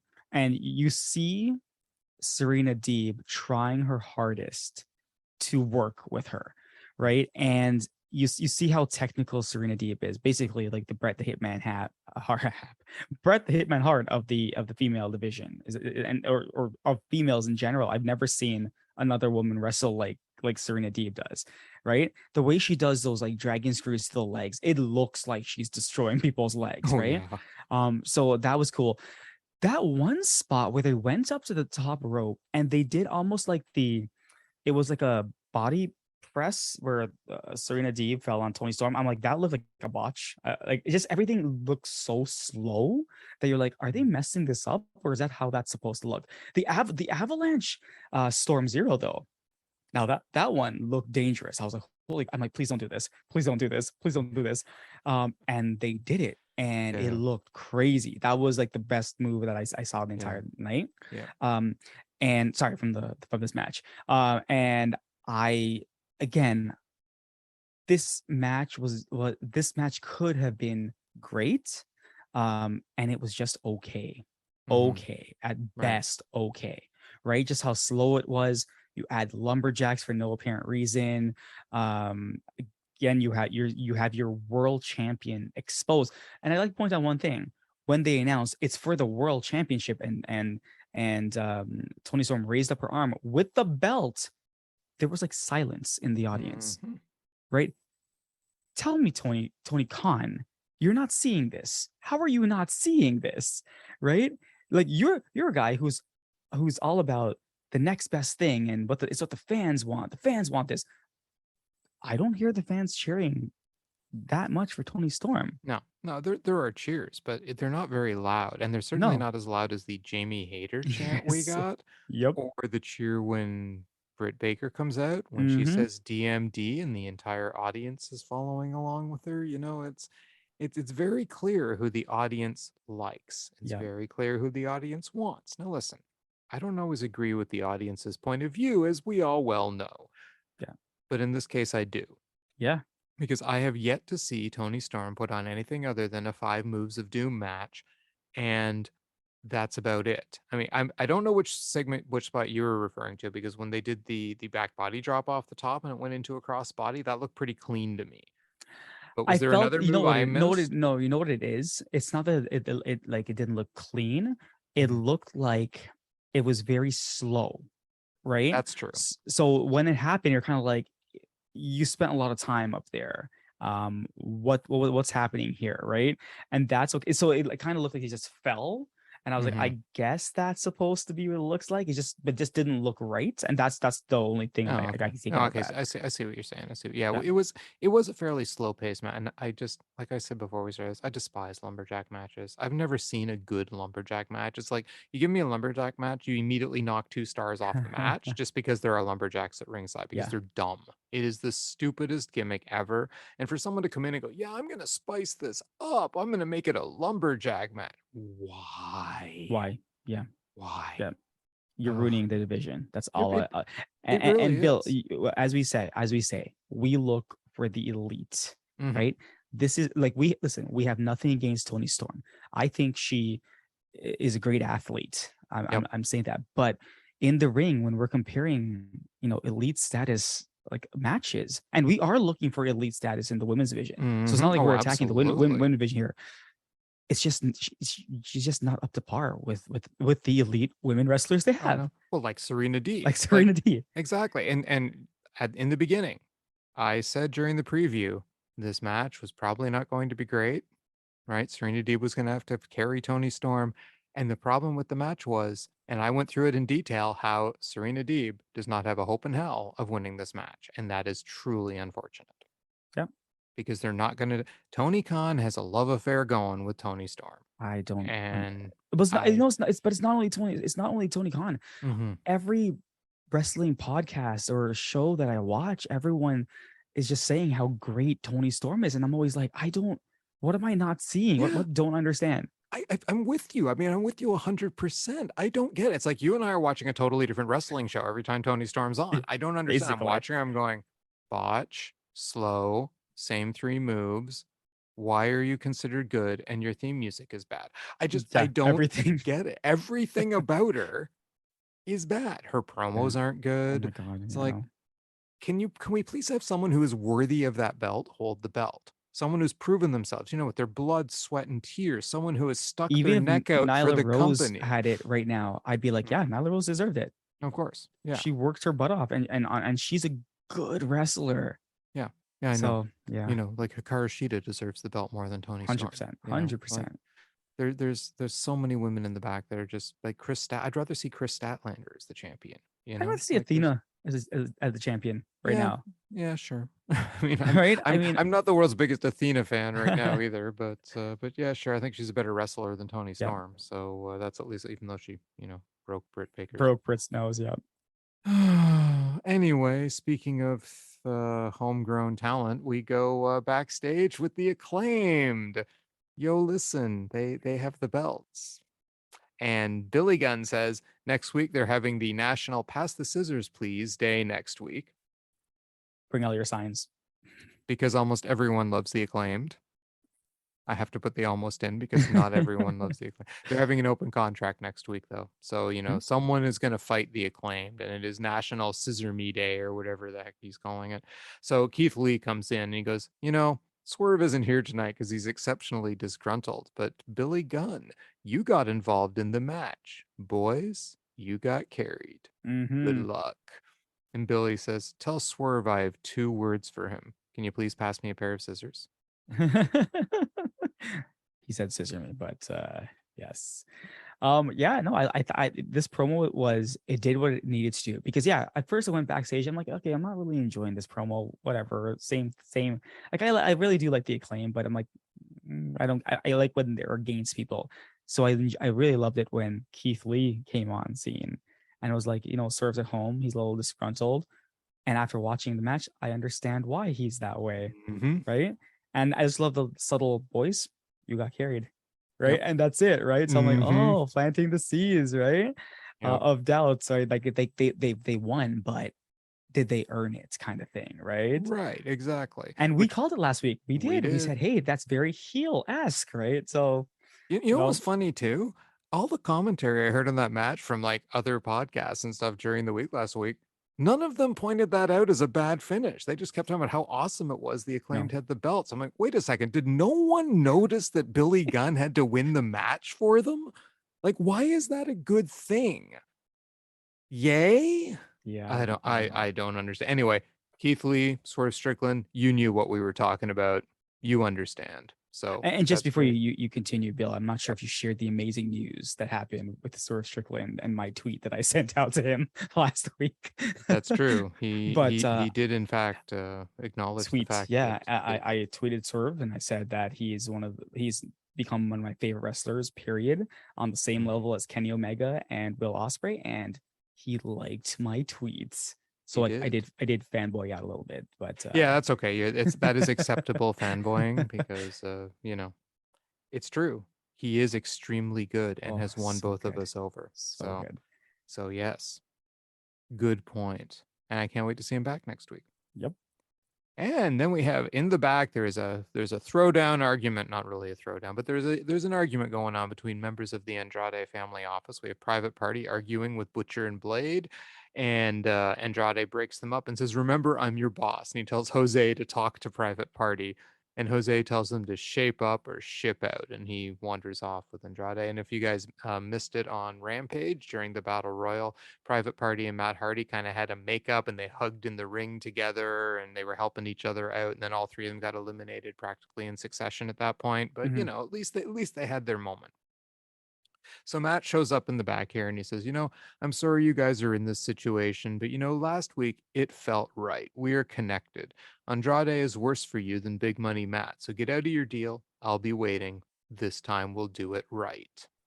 Yeah, no, I don't, I'm excited for this. I like Matt Hardy with the Private Party because there's such an odd combination, but for Mm-hmm. some odd reason it kind of works, right? So like, because again, Matt Hardy being like the original kind of like tag team extremist, not extremist but extreme wrestler, and then Private Party, which these guys are so good and they're barely on TV, right? Like, Yep. I like this. I like that we're utilizing our talents. Yes. So I'm happy. I'm happy that they're gonna get back together now. Exactly. And I mean, they had a nice little match in Elevation this week. Not the one Hmm. I'm talking about, the one from last week's Yeah. Elevation. I consider this week's Elevation to be on next week's stuff. Yes. So, Correct. yes. Correct. So, yes, the match they had on Elevation last week was quite good. I enjoyed it. So yeah, no, I'm kind of happy Matt's with them again too. I've enjoyed the way their story unfolded on being the elite and then on to Yeah, here. that And was since good. being the elite's now on hiatus, I guess they actually have to do it on the actual show, right? I know. Well, then, surprisingly, Ricky Stark's music hits, and he is going to have a match with Eli Isom. And Eli Isom, I'm going to take a moment here, longer than the match, to tell you who he is. He's part of Ring of Honor. doesn't have a lot of experience. His claim to fame is he once pinned Christopher Daniels when his trios beat SoCal Uncensored. Okay. Christopher Daniels, Frankie Kazarian, and Scorpio Sky. Fair enough. So that's his claim to fame. Anyway, Starks beats him but a minute with a Rochambeau, so much for his claim to fame tonight. Yeah, no. Hey, as I said, any Ricky Starks I get, I will take it. I mean, it was a good match. That one spear that guy dodged, I was like, wait, what the hell's happening here? And then he got speared again. Yes. That it was fun. Like Ricky Starks is just so good. Man, I think to myself, I'm like, who do I want to see Ricky Starks against? And there's a lot of wrestlers, right? So I'm kind of like, like the whole Darby, we talked about this earlier, the whole Darby versus why am I forgetting this guy's name now? Jay Lethal. Jay Lethal thing came out of nowhere. You know what? Do stuff like that with Ricky Starks before you put a belt on him. And then you'll see, right? So I'm excited for this. Well, sorry, I'm not excited. I like this match. But again, it was a squash match, and we knew it was going to be a squash match the minute they introduced this guy. So whatever. Yeah, if you're in the ring with no music and barely a mention, yeah, you're probably getting squashed. So then we get a quick video on Jungle Boy, Christian, and Luchasaurus. Yeah. Did you catch his match with Rey Fenix on Rampage this week? You know what? I saw the highlights, and wow! Remember I told you? I said to you, like, Rey Fenix is amazing. Jungle Boy is amazing, right? There's no way they can put on a bad match. There was no way. Like I had no doubt in my head that they would put a bad match on. And yeah, there you go. And I just want to give one quick shout out to the Lucha Brothers. These guys just do their job. You know what I mean? And this comes up a lot now after all the shenanigans that happened over the past month. But these originals, I call them originals because they were here from the beginning. AEW originals, just go out there and do their damn jobs, and will take the pinfall for anybody that they're asked to. So you know what, Rey Fenix, you know what, and Penta, thank you for being part of AEW. That's all I have to say. Yeah, no, that's a very good point. They are absolutely amazing. That match from start to finish was my number 2 recommended match that people go and check out this week because holy crap, was it good. Yep. Right. I mean, just start to finish, amazing match, and the ending too, when they're like they hug there at the end, like after the handshake, put their heads together, right? Because they knew they'd just given they delivered it. classic. Yeah, that was just a phenomenal match. I will say again, if you people haven't seen it, go watch it. It is worth it from start to finish. So, anyway. We then move on to Bandido taking on Jericho for the ROH, or should we say the JOH World Championship. So Jericho, the ROJ, yes, Ring of Jericho, right? JOH, Jericho of House. Of Honor. Jericho of Honor. Yeah, anyway. I guess they both work. Yeah. So. Hey, yeah, I guess they do. So anyway, my favorite singer for Jericho's theme tonight was the guy that was belting it out where his girlfriend was standing beside him looking completely and utterly unimpressed. She was just like, what is going on right now? It might have been because he was wearing a Stone Cold shirt, though. Yeah, probably. Makes sense. So, anyway, Bandido and Jericho get going in the ring. There's a tope suicida to Jericho, which is followed by a dive over the top to Jericho to send the match to commercial. During the commercial, there's this huge spinning takedown off the top, but Jericho eventually stops him on the outside. Bandido catches him with a side kick as Jericho comes off the top rope. A delayed vertical suplex that was literally the longest delayed vertical I've ever seen. Over a minute. A minute. Yes. Now, the interesting thing was I saw this amazing suplex series on Burning Spirit this weekend. It was TJP, it was United Empire, TJP and Alexia. His tag team partner. They're the junior weight champions, tag champions, IWGP in there because basically United Empire owns the world. They were defending their belts, but they do this spot where one of them gets the guy up into a vertical suplex and then tags in his partner, and they trade the suplex off to the other guy. He's still holding him up, and he goes over and trades the suplex off again, and they suplex him. It was insane. I've never seen that happen. It was so cool. Wow. And then tonight we get this spot with like the longest delayed vertical I've ever seen in my entire. It looked like at the end he was struggling. He was struggling 100%. Yeah. Yeah, but I mean, my God, still impressive as heck. But then he does this long frog splash for 2. It looked like he cleared most of the ring on it. Jericho counters him on a run, though, tossing him to the mat. Bandido then tosses Jericho off the turnbuckle, and a follow-up dive, though, eats a code breaker for 2. The crowd kept chanting, "We want pizza." Bandido got popped in the nose while he was on Yeah. the apron, making him bleed. And the lower, he was wearing like this white lucha mask that has like, if you guys know how Bandido's mask is, it looks like he's wearing like a bandit mask from a western on the lower half, and it was just like there was blood in Blood. it. Yeah. And but after he got popped in the nose, though, he does this Hurricane Rana off the apron to Jericho to the outside onto the floor to send it to another commercial break. Both guys are down at this point. Back in the ring, they're exchanging chops on their knees. They're both getting up, still chopping at each other until Jericho chops him down and collapses. Bandido fires up and does a Liger bomb for a 2 count. Jericho comes back with a lion salt for a 2 count. It looked like Jericho might have come up short. Bandido seemed to suddenly move himself for the lion salt. But anyway, we get a Bandido crucifix bomb for 2. Then Bandido sets up for his X-knee move, but Jericho counters it into the walls of Jericho. Bandido gets to the ropes.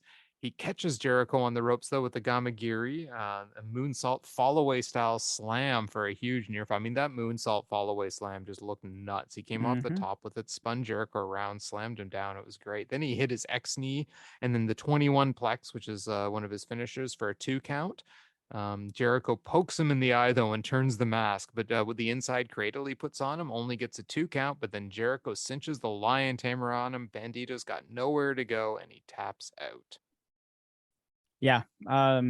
So hopefully you predicted this was gonna be my match of the night. I Because did if you indeed did, predict this was your match of the night. then you were 100% correct. Like this Bandido guy, he's fantastic. Like wow, like the things he was, yeah, that the standing suplex that he just held, right? I mean, that was amazing. But the way he moves in the ring, like this is like Ray Phoenix-esque movement, right? And he was just great, like nonstop. Like Jericho didn't slow him down at any point. He worked so well with him, and I was just utterly shocked. I was like, if we're signing people, can we sign Bandido to AEW? Because I wouldn't mind seeing him wrestle some more. This guy's really, really good. Yes, it was just exciting from start to finish. You could tell Bandido was giving it his all, right? And like it's this whole kind of like Jericho's taking out everyone in Ring of Honor. This is great. This is also a great storyline to tell. So yeah, no, I have nothing really bad to say about this match at all. I enjoyed it from start to end. The crowd, they were into it. Like they were actually really, really into it, because I was thinking about the Toni Storm match and I was thinking about the suplexes that she was giving, right? The belly to back suplex. And it looked as if she wasn't even clearing the like Sereena Deeb properly, right? And like she kept like doing the suplex, and Sereena Deeb's like head was like smashing on the ground. And I'm like, is that the way it's supposed to look? 'Cause I've seen people do this. I've seen wrestlers do it, even in this show.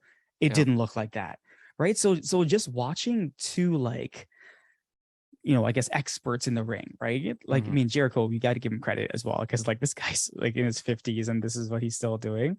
Yeah. But no, great showing from Bandido for his first time ever in AEW. And why not? Why not against? I was a little afraid because I'm like, can Chris keep up? Yeah, Chris kept up, because Chris just needs to stand there and take the bumps for a while. And again, credit where credit's due, he's taking those bumps still, right? So yeah, I did enjoy this. Like the when he caught him with that code breaker today, I was like, wow, Oh, I know. that looked good. But yeah, overall, this match was fantastic. I absolutely love this match. Yep, my match of the night too. I had called it as a dark horse in the Mm, preview show, but I mean it was, and it totally took over. I should have known better having watched that Bandito Osprey match today, because holy gods of war, can that guy go? I mean, him and yeah. you've got to, I've got to show you this match. It's just All nuts. right, done. But anyway, the yeah, no, Bandito's great. I'm so glad that we saw this match tonight. I am so glad they brought this talent onto ring, because hey, one of the things that I love doing is discovering more wrestling, Mm-hmm. good wrestling. Now I'm curious. This guy spent some time in CMLL. This guy, he's in Ring of Honor, right? He fought Yeah, against Jonathan Grisham for the title, which would have been probably a damn really great good. match. Yeah, Yeah. I'm now sad I missed it. I like the way Ring of Honor is shaping up. They've got a lot of Mm-hmm. good talents in Mm-hmm. there. Um, Very interesting. I'm kind of looking forward to the next Ring of Honor pay-per-view. I want to see what they put together for the show. If Bandido happens to be on the show because he is Oh, signed to them, that would be great, which means we may see more of him in AEW ring too, yeah, right? I mean, this yeah. is a guy who turned down WWE to go to New I understand Japan. that. Well, and that's the thing, right? Because like listening to the and this is what I love about the announcers. They give the backstory about a lot of stuff, right? So of course Bandido's new and stuff like that, but I did love the fact that Jericho's the champion. They're sprinkling all these like little things in. The fact that I didn't know that Jericho left Canada to go to Mexico to wrestle the Lucha Libre. Is that what they were calling it? I forget the name of the One of the groups. I mean, it could have what been yeah, CMLL, could yeah, have yeah, been, one of them. yeah, But the fact that they had said that that's where he first left to go to, I was like, oh, yeah, it was. I actually didn't know So that. you haven't read his book then? I have not read Jericho's book. Now I'm very curious about that book because like Chris Jericho is like is very like I like reading like these stories because you're like, wow, these people really took, a chance, right? Because they Mhm. believed in themselves. And look at Chris Jericho. This guy, like, yeah, he's not perfect. Like there have been things that Chris Jericho's done that I'm always like, man, like what the hell's wrong with you? But like listen to their stories, Yeah. like yeah, like every time Chris Jericho's fighting somebody now, I'm learning tidbits about it. I was like, I Hmm. did not know that stuff, right? Yeah. So I like the fact that you know what the good thing is they're reintroducing Chris Jericho to the new generation, right? And if there's a wrestler who needs like who oh, sorry doesn't needs it who deserves that, it's Chris Jericho. He's done all he can do, right? So I really enjoy the way he's carrying himself with his belt now because Yeah. he's putting some like he's making it feel like it's worth something. Like Hmm. it's which is more valuable right now, the Ring of Honor Championship or the TNT Championship? Well, obviously the Ring of Honor Championship, but I mean, let's just take a moment to talk about that TNT Championship for a Oh, minute, because if you saw the Road to video to tonight's, mhm. Warjoe was talking about like how they're going to dominate the tag division. So they've forgotten about that belt in just general, They're right? both holding belts. Don't forget that Samoa Oh, and Joe they is said the Ring of TV. Honor TV title holder too. So they're both there with these secondary championships, but they want to be a tag team, and that's what they're gonna do. So then just give the belt to somebody else. Just like if you want to be a tag team, be a tag team. I don't Yeah, yeah, care. exactly. Give the belt to somebody else. Yeah, it's like Anyways, we're talking about it's just whatever. Yeah, stupid. now we're talking about Warjo, and when we're talking about Bandido and Chris Mhm. Jericho, Chris Jericho deserves all the accolades in the world. Yeah. I mean, consistently since the mid '90s, Chris Jericho has been entertaining me. Yep.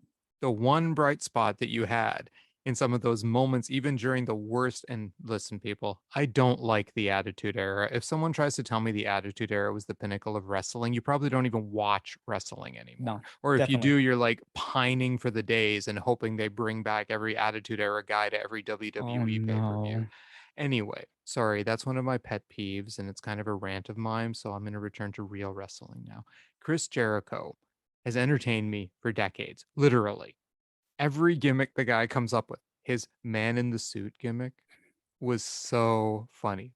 Jericho with the list was The so list. good, right? And you got Painmaker Jericho, you've got Wizard Jericho, you've got Lion Tamer Jericho. I mean, the guy comes up with so many characters, and he's so good and so entertaining. And he can still wrestle after all these Hmm. years in the Hmm. ring. The guy's still pulling off lion salts and lion tamers and everything else, right? This guy deserves like the medal for most consistent wrestler of being so good for so long. Agreed. Yep. Just crazy. He'll always go down as one of my all-time favorites, bar none, right? Because he's just so. Yep. And look at the way he's taken the company now after all of this, and like think about the effect a man like that has on the locker room. Yeah. Exactly. Class, thorough class.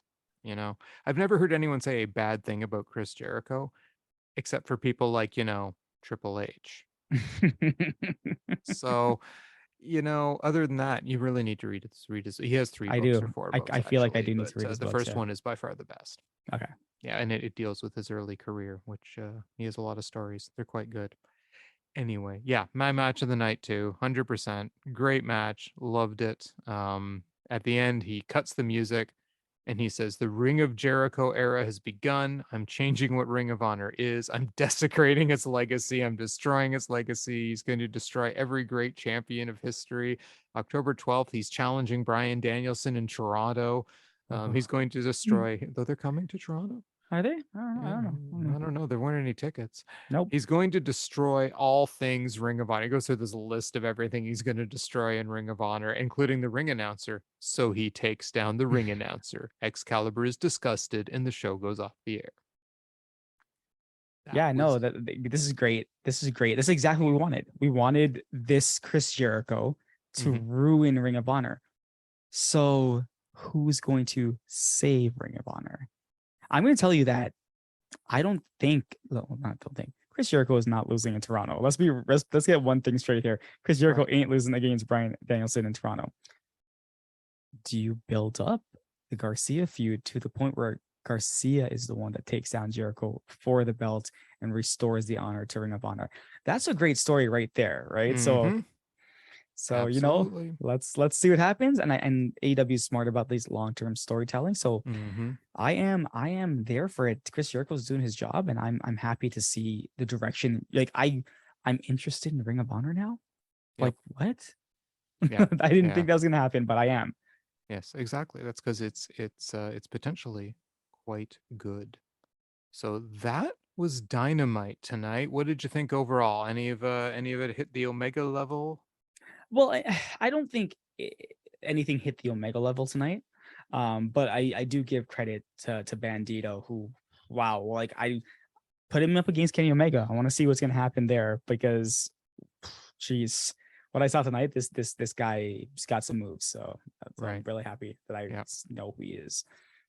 Yep, I would also agree. Nothing on the show to me reached the Omega level. It's quite entertaining, but it's not at that top tier stuff that I'm looking for when I'm trying to help you guys find the best of the best stuff to watch.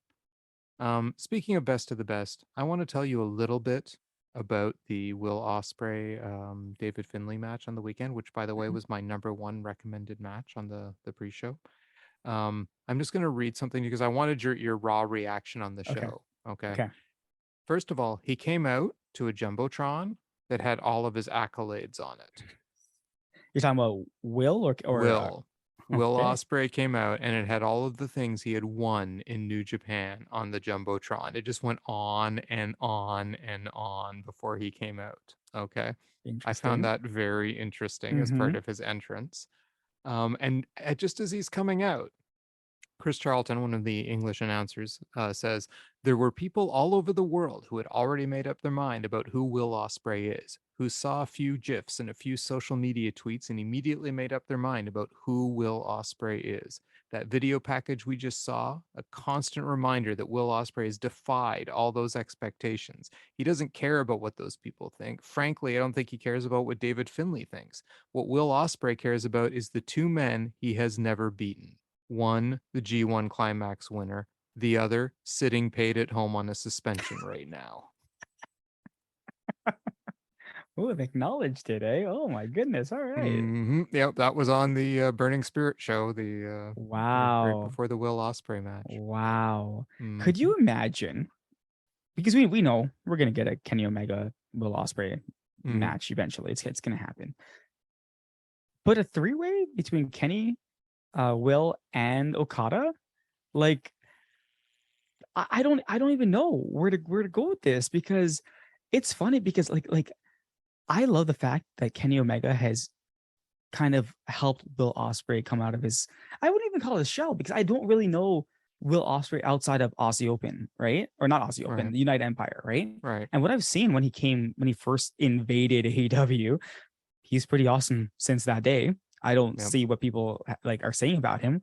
And like the whole thing about like, but you understand the Kenny thing. Kenny's like, yeah, you're good. I'm just better, right? So I mean, like, I get that, right? But I love the way they're pushing each other, and yeah,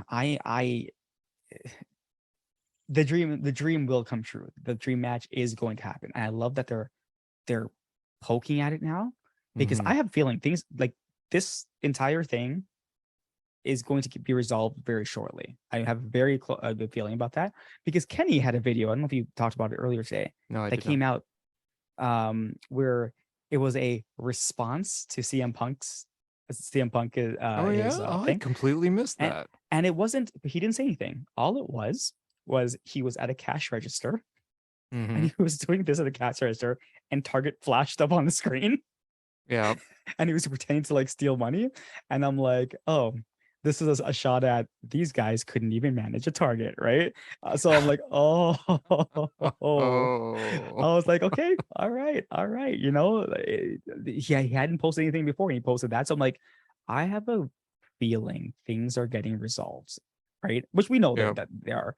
And I'm not going to be shocked if we don't see these guys back very shortly. So, right. And then we're gonna get some really ooh, amazing being the ooh. elites. You know what? Like, honest truth, I think the story when they get back is their titles are stripped from them and they're starting. Do you remember when Omega gave up on Adam Page and said, you know what? If I have to start Yeah, from the bottom, I'm going to start from the bottom and I'm going to yep, get that championship. You do the same thing with these guys.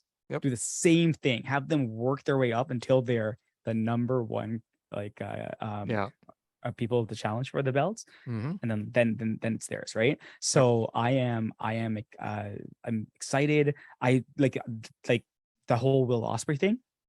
That's pretty clever. That is pretty awesome. Yep. Like Oh, we and sorry, my go ahead. point about that match too Mhm. against David Finlay. First of all, amazing match. If you haven't gone out and seen this match, I keep saying this all night, so it's the last time I'm going to say it. Go watch this match. Um, but the what I said earlier is Will Ospreay. The reason this match is amazing isn't because of the two guys just having amazing moves in an amazing match. It was the fact that Will Ospreay, his story, his character, and David Finlay too, but Will Ospreay, his selling was like out of this world in this match. Like it was just that Omega level of selling, right?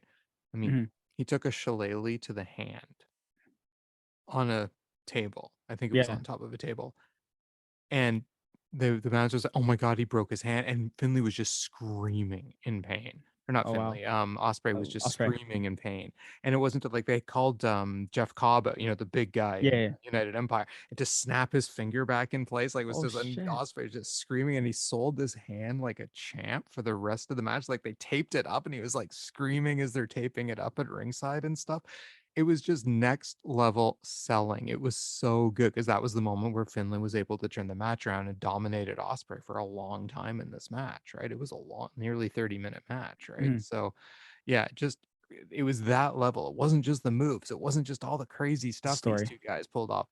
The story was phenomenal, right? So to me, that it just Osprey took it to the next level, right? I mean, the guy is a complete package, all around wrestler, facial expressions, personality. When he's in the middle of like when he came out for his match, the rest of the United Empire was on the stage, right? Oh And wow. he looked like their leader, right? Yeah. Like there was so much presence about him and just amazing, amazing stuff. So anyway, of course, we're not talking about Dynamite at all right now, but we're talking about Will Osprey, which is of Yeah. course almost equally as important. And So he's elite, so you know.